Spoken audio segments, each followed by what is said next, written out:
한동훈 비대위원장이 지난번에는 이 개혁신당을 위장 결혼이라고 비판했었는데 오늘은 어떻게 비유했는지도 한번 들어보겠습니다. 개혁신당 내에서 갈등의 목소리 나고 있는데 알아서 하시면 될 것 같아요.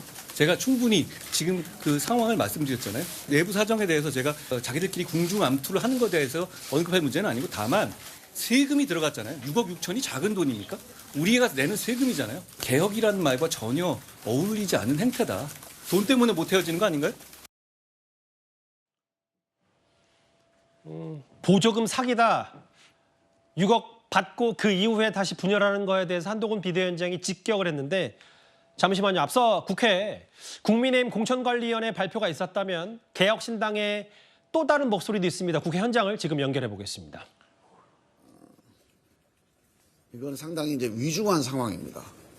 적어도 아무리 정치가 막장이라 그래도 합의한 지 일주일도 안 됐는데 정권 내놔라 하고 통합을 파기하겠다라고 하면서 사실상 통합을 파기하는 이런 의사결정을 강행한다는 것은 이건 정치할 자격 없습니다. 이게 어떻게 삼지대 정치고 이게 새로운 정치입니까? 젊은 정치도 아니죠. 하여간 이게 상당히 심각한 상황이고요. 오늘 밤에 하여간 이낙연 대표와 또 저희 새로운 미래의 책임위원들과 숙고해서 이 상황에 대해서 어떻게 대응을 할지 한번 잘 고민을 해보고 정리되는 대로 늦지 않게 말씀을 드리도록 하겠습니다. 잠깐 질의응답 전에 제가 잠깐 보완해서 말씀을 드리면 내일 오전 10시에 그 새로운 미래 두 공동대표가 이 사안에 대한 입장 발표를 기자회견을 통해서 여러분께 말씀을 드리겠습니다. 혹이라도 일정 변경이 있으면 사전에 말씀드리겠고요. 2월 9일 날 통합선언이 있었는데 다들 기억하시겠지만 이준석 대표 스스로도 이낙연 대표의 통 큰 결단으로 통합이 이루어졌다. 특히 당명에 관해서 마지막까지 이견이 있었는데 개혁신당 당명을 수용하기로 이낙연 대표가 결단을 했고 그런 차원에서 이제 지도체제, 총괄선대위원장 이런 나머지 합의 사항들이 타결이 됐던 겁니다.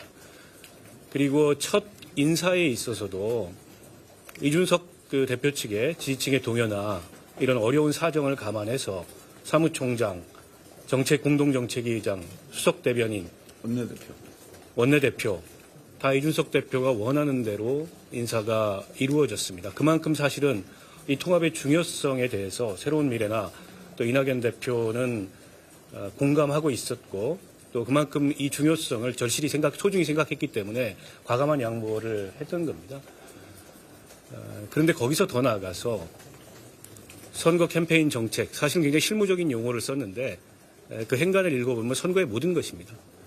전권을 최고위원회의 검토 의결도 없이 이준석 대표에게 위임해달라. 어떤 정당도 그런 결정을 하지 않습니다. 일체감이 굉장히 높은 정당도 선거라는 예민한 시기에 특정인에게 전권을 위임하는 그런 결정을 하지 않습니다. 속도와 효율이라는 미명하에 그걸 다 위임해달라고 얘기를 했는데 그런 속도나 효율이 가져올 좋은 결과를 장담할 수가 없다. 저희는 이렇게 생각을 하고요. 가장 그 속도가 빠르고 가장 효율이 높은 것은 지금 이렇게 여러 세력들이 모여서 양당 정치 극복을 위해서 양당의 패권 정치, 독선 정치, 오만 정치, 무능 정치를 극복하기 위해서 새로운 정치를 하기 위해서 모인 이 제3지대에서는 민주주의의 원칙을 지키는 게 가장 속도가 빠르고 가장 효율성이 높은 방식이라고 생각합니다. 이낙연 대표가 계속 결정을 미뤄서 답답해서 이준석 대표에게 전권 위임을 했다고 하는데 어떤 정책도 밤 2시간이라도 토론해 본 적이 없습니다. 어떤 내용인지 모릅니다. 그런데 전권을 위임해달라는 게 가능한 얘기가 어불성설입니다. 그건 민주주의도 아니고 제3지대 통합의 취지도 아니고 기성정치에서나 있을 법한 사술에 불과하다라고 생각을 합니다. 잠깐만. 조금 보완을 좀 드리면요. 이낙연 대표가 의사결정 안 했다 이건 다 거짓말이고요. 실제로 정책과 선거 전략관에서 아무런 얘기를 한 게 없습니다. 지난 일주일 내내 한 일은 당직해달라. 다 해줬어요. 하자는 대로. 사무총장, 수석대변인, 원내대표, 사실 주요 정책위의장, 주요 당직이 다 개혁신당입니다. 이런 통합이 사실 있을 수 없죠. 그런데 하도 어렵다고 하니까 우리가 뒷받침해 준 겁니다. 그렇다면 당을 어떻게 이끌고 나갈지 실무적으로 정리해서 빨리 보고를 하고 상의를 해야 되잖아요. 배복주 씨 문제 하나만 가지고 계속 일주일 내내 이거 처리해달라고 얘기하고 나머지 어떤 안도, 어떤 전략도, 어떤 정책도 얘기한 적이 없어요. 그래놓고 그래서 사실은 아무것도 진도가 안 나간 거거든요. 그래놓고 이낙연 때문에 의사결정이 안 된다? 이건 완전한 왜곡입니다. 그래서 사실이 아니고요. 그 다음에 아까 이제 우리 박원석 의원님 말씀하셨듯이 다시 스튜디오로 돌아와야 할 것 같습니다. 김종민 새로운 미래 김종민 의원의 얘기는 이걸 하나하나 다 그 내막을 공개하는 듯해요.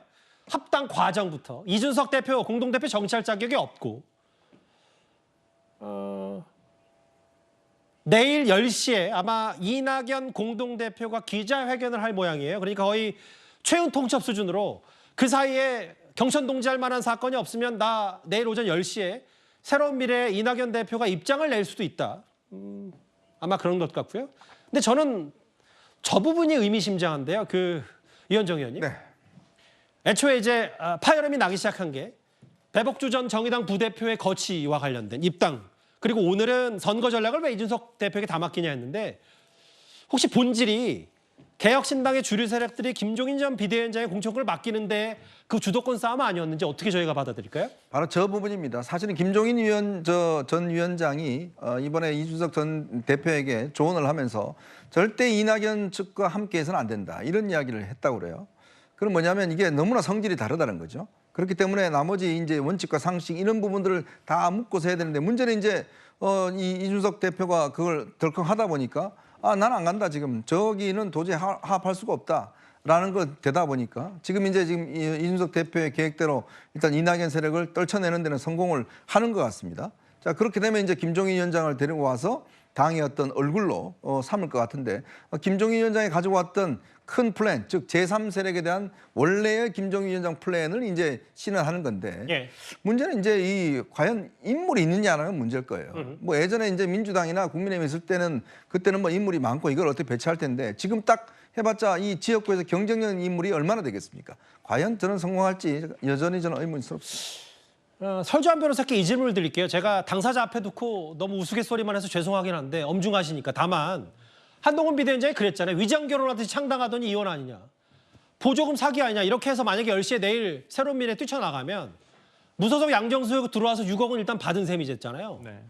그럼 뭐냐 이거 사실혼 관계 축의금 사기 아니냐. 이렇게 여당 혹은 다른 데서 비판해도 할 말 없는 건 아닌지.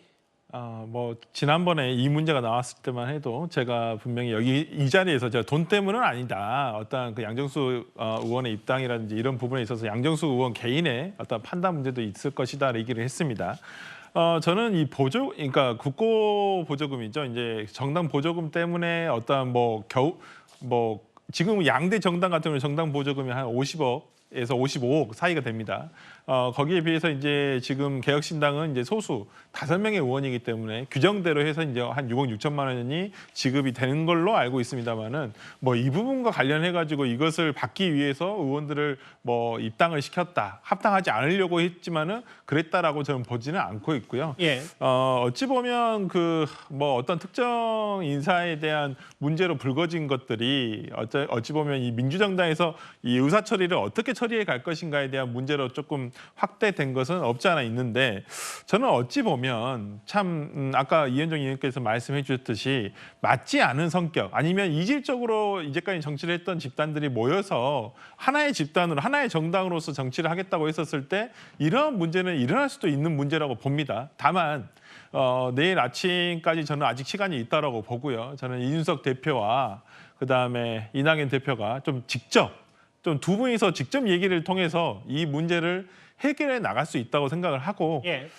내일 10시에는 내일 10시에 새로운 미래 공동대표가 오늘보다는 더 진일보한 합당으로 가는 어떤 발표가 됐으면 좋겠다라는 게 제 개인적인 지금 희망입니다. 그러니까 이제 내일 아침 10시니까 15시간 뒤면 이 개혁신당이 새로운 미래가 일부 분리돼서 쪼개지지 말지가 결정이 되는데 이거 성치훈 부회장께만 질문 하나 더 드릴게요. 이게 저기 새로운 미래 말고 개혁신당 말고는 사실은 위장결혼, 뭐 보조금 탈려 뭐 이렇게 하고 이거 개혁이라는 게 너무 개혁이라는 이름 들은 게 수치스럽다. 국민을 기만하는 거 아니냐고 했었는데 그런 것 다 떠나서 일단 이낙연 공동대표의 더 치명상이 크진 않을까. 일단 이렇게 되면 이걸 어떻게 받아들일까요? 모두에게 치명상이라고 봅니다. 왜냐면은 아까 뭐 위장 결혼 이런 이야기가 나오지 않았습니까?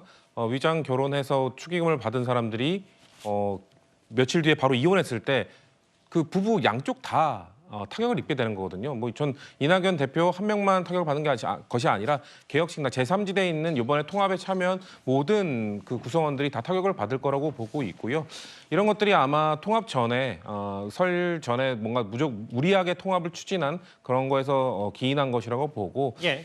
저는 글쎄요 이준석 대표의 리더십도 흔들릴 수밖에 없다. 그리고 참 이 통합 과정을 보면 그리고 지금 분당되는 아직 분당이 되지 않았습니다만 예. 과정도 웃기지 않습니까? 국민들이 볼 때 어떻게 느낄지 모르겠어요. 옆에 계셔서 좀 말이 조심스럽지만 분명히 사실 5개 그룹 중에 원칙과 상식이 처음에 참여하지 않았습니다. 예. 이준석 대표의 개혁신당과 이낙연 전 대표의 새로운 미래가 먼저 합당을 했었고 그때 거부했던 2명이 지금은 어떻게 보면 남게 되고 먼저 최초의 합당을 결의했던 그 2 집단 중에 한 집단이 나가는 모양새거든요. 국민들이 이 모양새를 과연 어떻게 볼 것인가. 지금 제3지대가 자리 잡기 참 힘들겠다. 양쪽 다 정치적 생명이 지금 위태위태한 상황이라고 저는 보고 있습니다. 내일 10시에 아마 중대 발표를 할 모양인데 뭐 개혁신당 이준석 대표 공동대표 쪽도 가만히 있지는 않을 겁니다. 아마 그게 SNS든 무슨 뭐 공식 입장 발표든 낼 것 같은데 저희 뉴스탑10 시간 안에 지금 현 개혁신당의 이준석 대표 공동대표 측의 입장이 있으면 바로 즉각 반영해 보도록 하겠습니다.